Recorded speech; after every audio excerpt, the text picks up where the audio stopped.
200 कोटींच्या घोटाळ्याप्रकरणी अटकेत असलेल्या सुकेश चंद्रशेखरला जामीन मंजूर। मात्र ईडी, पीएमएल आणि दिल्ली पोलिसांकडून दाखल मकोका प्रकरणामुळे सुकेश तुरुंगातच राहणार। पंतप्रधान मोदी 3 आणि 4 सप्टेंबरला ब्रुनेईच्या दौऱ्यावर विविध करार करणार। ब्रुनेईचे सुलतान यांच्याशी चर्चा करणार। ब्रुनेईला भेट देणारे मोदी भारताचे पहिले पंतप्रधान।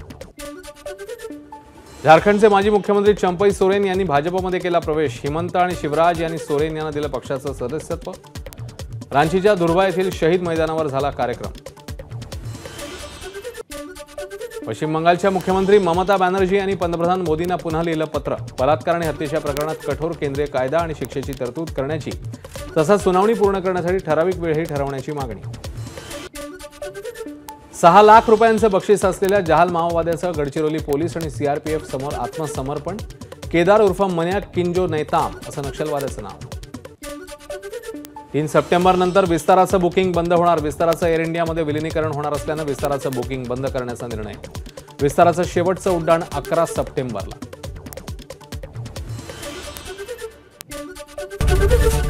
एबीपी माझा, उघडा डोळे बघा नीट।